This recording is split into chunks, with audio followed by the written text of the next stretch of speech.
fishing, it's in my soul. Welcome to the Salt Strong Podcast, disrupting fishing entertainment as you know it. Prepare to laugh. Prepare to get to know fishing legends in a whole new and unfiltered way. And on occasion, you might even learn a thing or two about fishing. Here's your host, Joe Simons. Like diamonds. Hello, Salt Strong Nation. Joe Simons. Like diamonds, we are back talking about the top secret, but not so top secret, because now we've created a massive platform for it, network effect. This is such an amazing way, and probably one of the easiest ways, and certainly the best way in terms of consistent and real time to find new spots, to be able to get new trends, to see what's working right now. We have had multiple guests. I think we're on episode, where is it? I don't know, 300 something. Hopefully you guys listening will have a better idea than I do. Yeah, we're on like 327, 328. And we've had countless guests. I'm talking about big names from our good old friends, C. Richardson and Tom Rowland and Derek Engel and the Redfish Assassin. I mean, some of these people who've won countless tournaments, including some of the people here that you're about to hear from. If you're watching, you might see Justin and Luke, who I know of, who've spent a lot more time in tournaments. Wyatt's just getting into it. Austin, I don't know if you've done many tournaments yet, but every one of them, the one thing that they always said separated them from the losers was having a network. It wasn't some special lure. It wasn't some special 7'6" rod. It wasn't the horsepower they had on the back of their boat.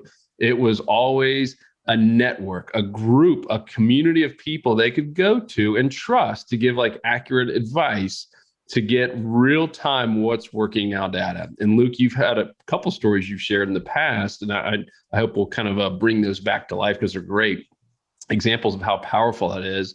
And Luke, you have a saying, what is it? Human intelligence? Yeah, human intelligence is always better than historical trends, like trend analysis. I made the big mistake for many years, actually. I've always been analytical, and I was logging every trip. I printed out the tide chart. I logged on the tide chart. I had signals for redfish, sea trout, snook. And so I was keeping really detailed notes, and it was just paralysis by analysis. And I would look over, year over year. I'd pull out the 2 Septembers when I was going out in September. And, oh man, I need to go to this spot with this lure on this tide. And then the weather's totally different one September from the other. And what I realized is there's just so many moving parts. If you try to do the historical analysis, it can still get some helpful information, but it's not nearly as helpful as just having a buddy who was just out yesterday or even 3-4 days ago and got on some good fish and gave you an honest report.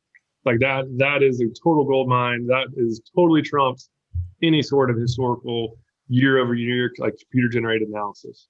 And it's another reason your smart fishing game plans, your 10-minute video every Friday is so powerful, because your job full time is to be on the water, one, and then two, curating what everyone else is doing. And you take everything that's working from Texas to Florida to Virginia and everywhere in between, and basically put it out there in a curated 10-minute video on exactly where you should be fishing, and as real time as you can get. And we do, like, I want to make sure that we're all clear. We do like the computer generated AI, artificial intelligence stuff, because we have that with smart fishing tides. It's definitely a tool, but it's not the only tool you want to rely on. Like I said, I'll take a real time calling up a buddy or being in our insider community and seeing someone's real post that just happened this week over, something that a computer gave me. By the way, you said you use little symbols for the fish that you used to catch. What did you use for catfish? Was it a little poop emoji? What did you? What was your legend? Those did not make it on the chart. I was not tracking my catfish catch. I would have thought you would have. So good at it. and so pivot now from the poop emoji.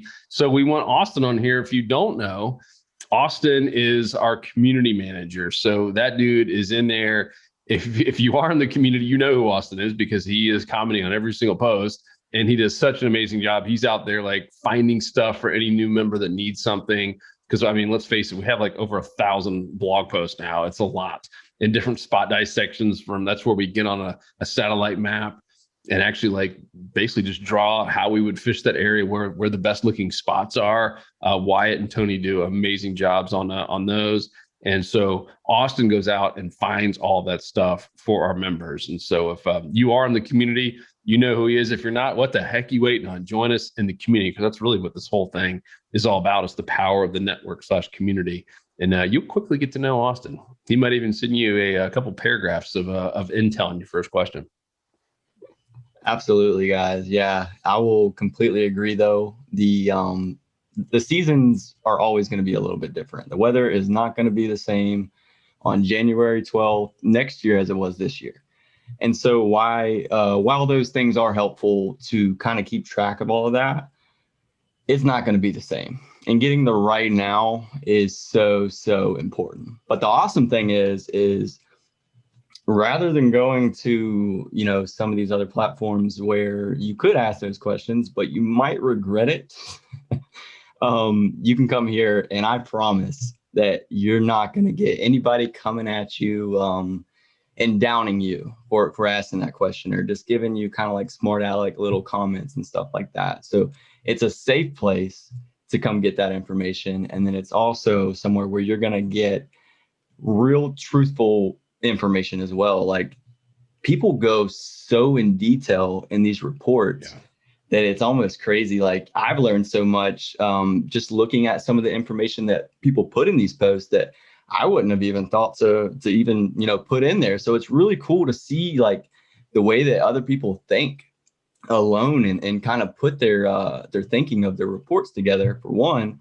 And then you can get local advice from somebody that is a good person on your area. So, I mean, the community is absolutely like the best thing, if you ask me. And I also do Strong Angler of the Week, where I pick a post from our community every single week where somebody went fishing with friends and family.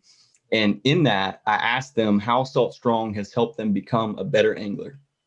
Every single one of them, at least just about. There might have been one or two that this wasn't mentioned. The community is like everybody's number one go-to thing. It's really an awesome thing. And everyone in our community is so helpful. Unlike, Facebook that you were kind of alluding to, where it's Facebook's more about the hero shot, right? A lot of people go there, including me, just with their fish pick, and that's it. Like, hey, nice stud trout or stud snook, PB, redfish, whatever it is. And you get a lot of likes and thumbs up, which is cool. Nothing against that. But in our community, for those of you in there, this, like, I mean, they're putting everything from what they used to how they rigged it to what tide it was to like, hey, I was fishing mangrove points or a creek mouth. I mean, it is incredibly, incredibly helpful. So I'm kind of put you on the spot here, Austin, because I know I just saw your pictures from this past week. You guys killed it. Some really stud redfish. So like, how are you using community? Someone who's in there every day. I know you're in Jacksonville. For those of you wondering, Austin's up in Jacksonville. I see a lot of members in Jacksonville, St. Augustine area. So how do you use it to go out there and basically maximize your time? So basically, I'll just kind of dial in on the reports that are in my area and just put my eyes on all of them. I sometimes will kind of just like the artificial intelligence stuff, go back like years and look around the same time frames. But of course, it's more important to get the right now. And I'll just look and see what people are having success with. And anything at all that's in there can be very helpful, whether it's the type of fish they're catching. If I'm seeing more fish of a certain species and I just want to go have a good time, then I'm probably going to go fish for that species. If I'm seeing that somebody shared a location in their report and I've been having a hard time, then maybe I'll just go fish where they just caught some fish. And there might be, if the conditions are the same based on the report, because that's always shared normally, is what the wind was, all that good stuff. If it lines up, then I can go right where they went. And there's a good chance, since it wasn't too far away, that there's probably some fish in the area as well. I mean, there's a ton of information in majority of these posts. Even some people will post multiple reports at one time. So you can get a lot from their previous trips all in one post a lot of the times. Yeah, I'm telling you, if you don't have a helpful network, you are absolutely missing out. And I want to pivot to Wyatt real quick, because it's probably one of the coolest stories. And I'm going to preface this with, I lived in Texas for 5 years. My wife and I started in Austin and then in Houston and fished in Galveston. So what I'm about to say, I can say because I was a Texan, even had my proud Texas little decal on my Tahoe, They're the only state I think that Chevy does that for. So where I'm going with this is Texans are very proud. And Texans always believe that our state's different and we're different and your lures and stuff won't work here. And yet our good friend Wyatt, who had, I don't know, ever fished in Texas a day in his life, living in North Carolina in Wilmington, moves to Texas using all the same tactics and the same network that we have that we're talking about today, and even the same lures, and takes it over to Texas. And Wyatt, what happened? Well, I started catching a lot of really big trout. And it was snap. It was right off the bat, man. And it was funny because for the longest time, we'd have meetings here at Salt Strong about, guys, how can we show Texans that Slam Shady works in Texas, other than showing them the thousands of other pictures our insiders were posting from Texas? How can we show them that this lure works? I was like, well, you know what? I'm going to go down there and I'm going to use it. And for months and months, a lot of Texans said Slam Shady doesn't work in Texas. Go down there. Slam Shady produces multiple 20-inch trout on my first trip out. And the tactics that I use to find those fish and put the Slam Shady obviously in the right spot. It's not a magic lure that's going to draw fish into your location, but if the fish are there, they're going to strike. Drawing fish over from Dallas. It's so good. Yeah, but the tactics that we teach, the basis of this started, I believe the first couple spot dissections that we did were in Tampa. And then they started branching out further and further. And I saw one of the first ones we did actually out of Florida was Tony dissected an area in Galveston, believe it or not. And then it moved into the Carolinas, things like that. And you could really see how the same game plan was just mirrored everywhere else, but the spots looked slightly different and they were obviously in different geographic regions.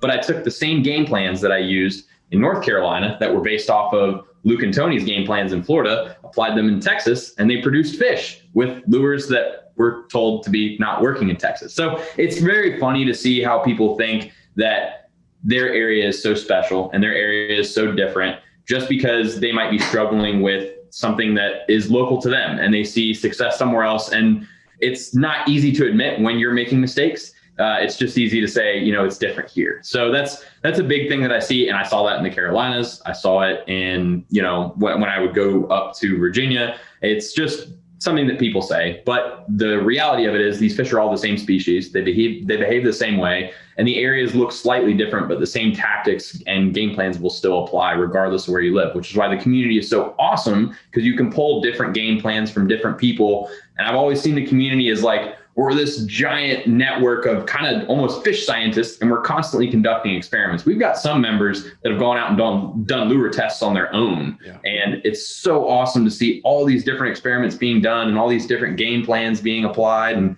I've learned probably, again, I would say my biggest resource from Salt Strong has always been the community, even before I was on staff here. So I constantly learn from it, week in, week out, and I use it to continue to do my job when I travel to go do insider reports further north in Galveston and further south in South Padre. So there's a lot that can be pulled there. And I'm a testament to the fact that the community and the network effect is probably the number one thing that an angler can have. Yep. And there's kind of two pieces of it. One, I don't know how many are going up per day, but it's, do you know, Luke, right now, and just in general? How many reports? Yeah. How many actual like fishing reports? I believe it's probably 60-ish a day, something like that. And we had some, there's 150, 200 we're up. Cause I'm trying to get in there and keep up with everyone. I'm like, whoa, like what happened today? It's crazy. So that's number one. And so we've been doing this for 5 years. You can imagine, there's tens of thousands of actual fishing reports documented, which is really cool. So that's, part one. That's, what we're talking about here. And some of it's historical, like, a little bit older. Some of it's, 2 days ago. Some of it's 5 minutes ago. That part's pretty cool. The other part is because we have 25,000 members now, it's just like Facebook or anything else. You get a lot of people who are super active in terms of posting. And then you have a lot of people who are just super active in terms of scrolling and just looking and reading. And part number two is just asking a question, right? I see that all the time where someone says, hey, I'm on vacation and I'm going here. Have you guys seen the bait here near the Skyway? Right now, we're dealing with some red tide issues here in Florida. Hey, guys, has it hit over here yet? And then all of a sudden, people start chiming in. Some of the people who maybe just don't like to post as much or don't get to fish as much and just kind of living vicariously through a community, which is awesome, but have a ton of knowledge. That part has been really, really awesome. And so I know, Wyatt has done some of that too. Like, hey guys, I'm going to fish in a tournament a couple hours south or north of where I normally fish. What are you guys seeing? What are the trends like? And you're getting real time. It's like having a fishing guide in your back pocket. Really, really powerful. And so, Justin, I want to pivot over to you because Justin's got a unique story as well. I mean, for a while, that's how he was not making a full-time living, but was making, some money and doing incredibly well at kayak tournaments. And I know you had a network there. And I know when you got out of it, you and Derek and some of their guys, and you all kind of share what's working. It's great to have a network where everyone kind of lifts each other up. The whole rising tide lifts all boats. So talk about how you used a network and then how that, same mentality is applying over in the insider community. So it was a grind for many years, for anybody that gets into fishing and they catch the first redfish or a couple trout and they want to go and be consistent over and over and over again. You have two paths. You can go out and just, throw something at the wall all the time and hope that it sticks, or you can start researching. And, we're talking 15 years ago, 12 years ago, going online and trying to find a resource that can help me be a better angler and find out where fish are biting, what they're biting on. It was limited. There were one or two platforms a while back where the kind of the feel or the way that these posts were made was like you were right there with the person. They would talk about what the sunrise was like, what the sounds were like, what the water looked like, and their journey across and what the thoughts were. There was a time on other platforms when there was this immersive experience in the post that you would read. And it was really exciting, because then you'd feel like you were there with that person. They shared so much information and you could reach out to them and say, can you help me out? I want to try fishing that area. Can you offer a couple tips? That used to be there. And you talking about like Florida Sportsman, like forum? Yeah, there was one. I had one. It was good. Florida Sportsman was one. In college, I've never been a boat owner. Everybody out there, I would, like I've said it before, I would rent a 2-person sit inside kayak. I'd go over to Cedar Key and I would throw stuff at the wall every single trip for like 4 years through college. And I would try to use Florida Sportsman and I'd see these posts and I'd reach out to people and ask for help privately so it's not shared everywhere. And everybody was either protective about the information or they were just straight up like, go find your own fish and struggle the way I did. And it was discouraging because I had a passion for it. I wanted to share in that experience with everybody. And I found another platform in the Orlando Kayak Fishing Forum. And this is all before the community. Okay. This is all that we had was either going out and meeting people at the boat ramp or on the water. Which was not easy for you with the bowl cut like you had. No.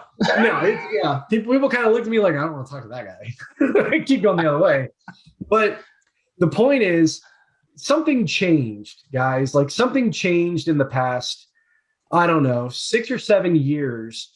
And it turned into this, instead of anglers wanting to help anglers go enjoy the sport, it turned into this aspect of protection for fear that the things that you go enjoy, you're worried that the fishery is going to be overfished or you're not going to be able to go out and fish and catch fish. And I met people through a couple online platforms here and there, people on the water. I'd go to tournaments and you just are friendly, you start talking to one another. And that was fine. That took years and years and years of building up that network of going to events, seminars, and tournaments and asking around, combined with a lot of trial and error. And here I am. It was the end of last year, and you guys reached out to me. I joined the team, and I got to realize and learn what the community is. And it's very much a, hey, Austin, I want to come up to Jacksonville and catch a redfish. I haven't caught a redfish in Jacksonville in 5 years, or I've never caught one. What do I do? And it's not just the fact that you'll share information of things to look for. You might even be the kind of person to say, come crash on my couch. We're going to get a pizza tonight. We're going to hang out. We're going to go out together and we're going to go slay fish together. Like I have goosebumps talking about it because that's what makes it special. How many couches do you have at your house, Justin? I got a futon back behind me. I got a room at my place, and I'm all about that. Like helping other people be successful. It doesn't just help you grow as an angler. It's a feel-good thing for me. I've been fortunate to catch a lot of fish, travel a lot of places. I've been successful in tournaments, and nothing beats the feeling of sharing in an experience with someone else or a gigantic group of people, 25,000 people. it beats any other platform that I've ever been involved in. And it's special. So you use it for different things, right? People use the community platform to share their information because they want to share their skill set with other people. They want to learn from other people. Philip Stoddard, Andy Hong, there's a couple guys in there that like are just on a whole other level. Yeah. And I thought, my 10 plus years of experience, I thought I was skilled. And I see people and I'm like, oh my gosh, I have so much to learn from so many other anglers in their own particular region. I could take that tip and apply it to this area of Florida or somewhere else that I go. And like, that's invaluable. It really is. So my network of people that I built have just been through trial and error, word of mouth, boat ramps, tournaments, and a little bit of online platform. Now all of it's in like one central hub. And like you said, Austin, they're all really good people. It's all just about genuinely helping other people. And that's exciting. You don't have to worry about what question you ask or, I've only caught catfish before. That's cool, man. I caught catfish for years until I learned it, and let me help you, jumpstart and get to that point where you're out there getting a bunch of nice reds and saying, man, I'm really grateful that I asked that question. And I'm grateful that there's people out there to help me be successful. I love it. Yeah. I think we need to clarify something. It's not just the network effect or the community. It's having a helpful community. And you kind of touched on it because I remember Florida Sportsman Forum, and it was helpful. It's horrible right now. I don't know if it's even still available, but it went downhill for one reason. You mentioned protection, like people got protective all of a sudden 7 years ago. And they also just got negative. And this whole thing in society right now where if I don't agree with Luke, all of a sudden I hate him and I bash him. There's just like, I'm talking like crazy amounts of just hatred and cursing and stuff. And that just like infiltrated all these places where it was basically run by a bunch of bullies. And everyone internally was talking about like, man, it's just not fun anymore. And even our own Facebook group got like that for a little bit, where it's just, a couple bullies take it over and it's not fun. And so that was another reason that we created there's never a perfect community, but we were trying to make it as perfect as could be of helpful people who are like-minded, who do, Justin, you nailed on the head, who just truly want to help and also want to help the newbies, right? Because that was another thing I saw in some of the other forums and Facebook groups is if a newbie came in and asked a perfectly normal question for someone who's new and they all of a sudden get bashed. What does that do to that person? And I'm not talking about just self-esteem wise, but I'm like, man, fishing sucks. I'm going to go back to something else. And there are some people that were celebrating that. Like you said, they didn't want any more fishermen. Like, oh, they're going to take my fish. And that's not what it's all about. If we have that mindset, we're not going to have a new generation of anglers. We're not going to have younger people coming in and being excited about it. So we wanted to create a community that was absolutely helpful. We actually have made it impossible to even curse just because. And it's okay if you want to curse outside of the community. We don't have a problem with that. We don't judge. But I've just yet to see an online interaction become better or improve because of cursing. It adds nothing. In any case, it usually makes it worse. So we just said, let's just have no cursing and no bullying, no belittling, and there's no dumb questions at all. And we've kicked a few people out. I think there's probably 3 over the years that we've literally just pulled away and just gave them money back and said, you're just not a fit, just causing, they were bullies essentially. And we don't have time for it. Huh? 3 out of now 25,000. And I think because we make very clear what the rules are, we've done a good job of, people have gone to our about page and seen what we are and who we are and what we stand for. And it's all about uniting anglers in a very, very positive, loving way. And I think most people see that coming in, and it doesn't take long. You're spending money to get in. This is not like a free Facebook group. And so you're checking out the other posts like, wow, people are really helpful here. Like, wow, like look what Austin just wrote to this guy, like, or gal, like he just wrote a novel, like how this is the most helpful group ever. And so because of that, they want to have the same kind of mindset and the same type of attitude. So we've been able to attract, fortunately, 25,000 just great people. And I know at some point it'll be 50 and at some point it'll be 100.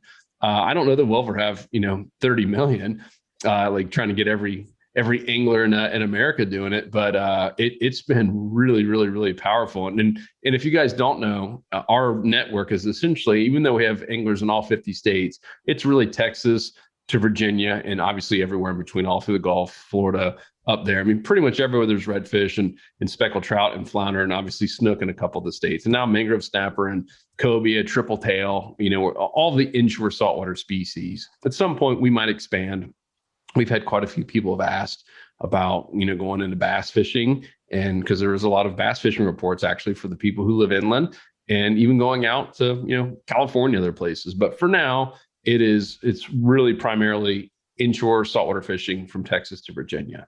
And I think the other part, and some of you guys have been around longer than others, is the friendships that have been made. And I know, Wyatt, you've gone out and fished with quite a few members, both in North Carolina and in Texas.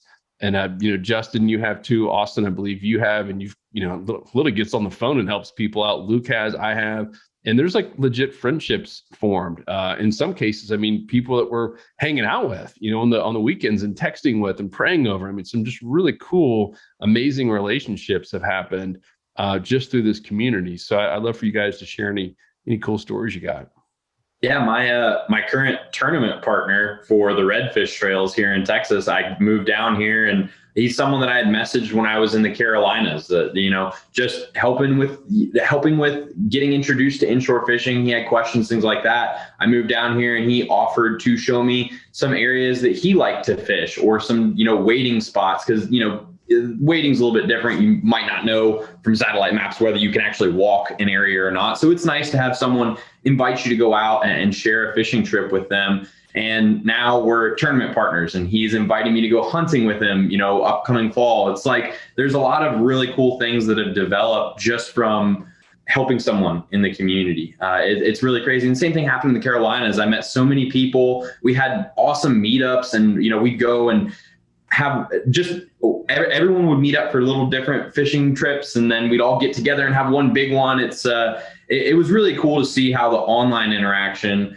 factored into keeping up with what everyone was doing, and when we finally get to meet up and all go fishing together. So it's really cool to see how just a little bit of help online, helping somebody with a way that you can rig a lure, or a way to stop lizard fish from tearing up baits, or just little things like that can turn into really good and positive friendship. Good people, not just like Facebook likes. Basically, it's a lot more meaningful than just someone pressing like on a photo. That's good. Who else? Just fishing with Tony Prescott is one of our members. Just a super nice guy. Yeah, met him and gone fishing a couple of times with him. And I've lived in around Tampa Bay for a while, and I'd never once got onto a school black drum. I see it all the time. Like Tony's always crushing them over there in the Skew Lagoon. And I was like, oh man, if only we had this big black drum. And then Tony Prescott got a tip that they come in to spawn at a certain time. And he's like, actually, it's coming up pretty soon. And so I was, all right, Tony, let's go after him. And sure enough, he actually got a tip from Captain Blair Wiggins. So shout out to him. And they were exactly where they were supposed to be. We went out there. These big black drum tails are flying in the air. It was amazing. We both caught really nice ones. It was just absolute blast. And again, would have never had that tip without the network, and would never even had the pleasure to meet Tony or to fish with him other than the network as well. So countless stories like that. Even all meetups, everybody's just so nice because it's all centered around fishing, where everybody there has and shares the same passion, and you can't help it. I haven't met a mean person at any actual event. It's not like those, like Joe mentioned, those free Facebook groups. As soon as somebody has to put money down, the relationship, all the kind of the fluff and the super negative people, they base their block that that nobody wants to pay to bully people. They're out there on all the free stuff, and we have to kick out 3 people a day from the Facebook group, from the Salt Strong Facebook group, and there's been 3 people kicked out in 3 years or 4 years in the community. That's the difference of the paywall.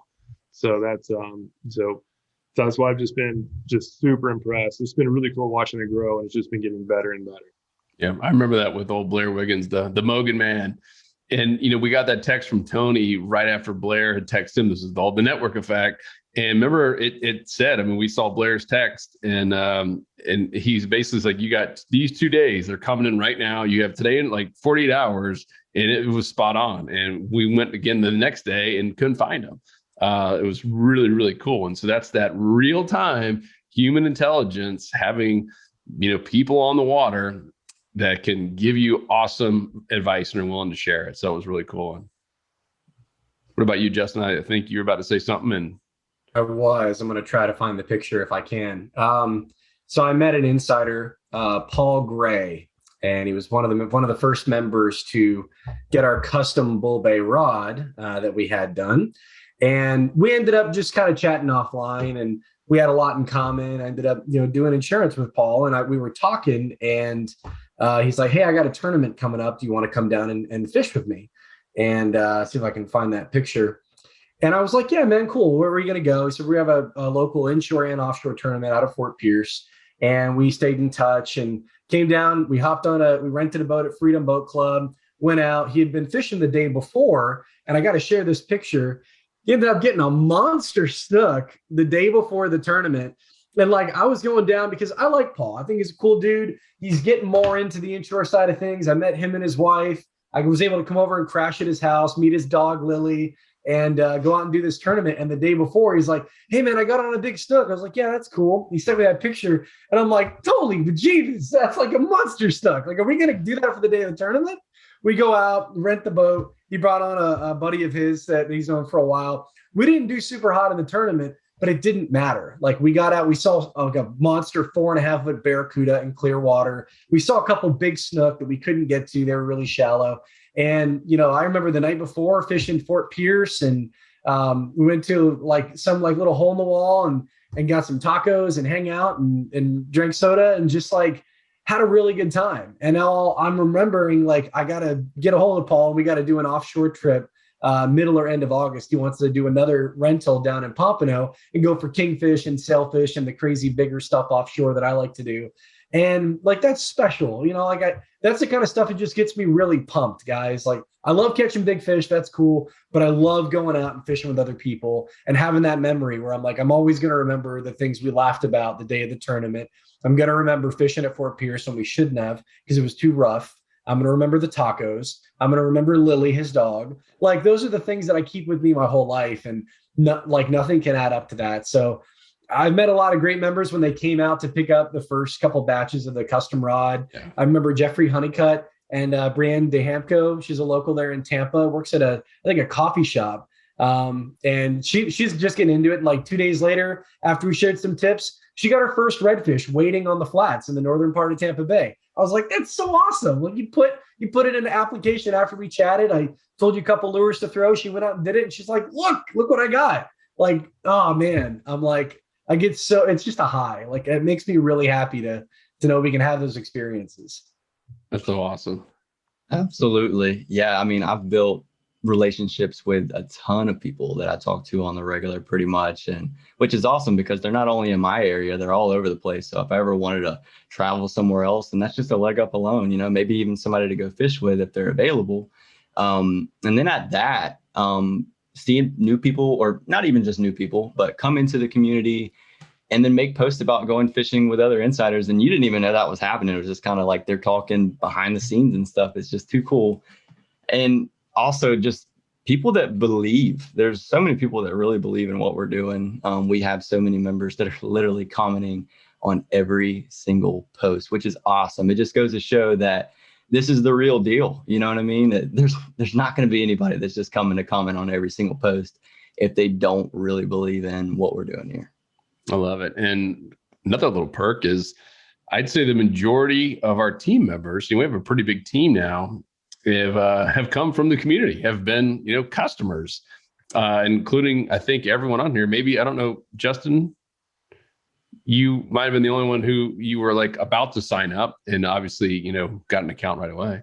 But everyone else, came from the community, which is really awesome. And we do look at that, obviously, when we see resumes, and it's wild that seems like the majority of resumes coming in are just people in the community because they love it so much. Like, man, I'd be willing to quit my job to come work for this company. It's got an amazing mission and big heart and just seem to be having a lot of fun. So that part's been really cool as well, to see so many community members who have now turned into employees and people who are part of our internal Salt Strong family. So I hope that's helpful. Hope that makes sense.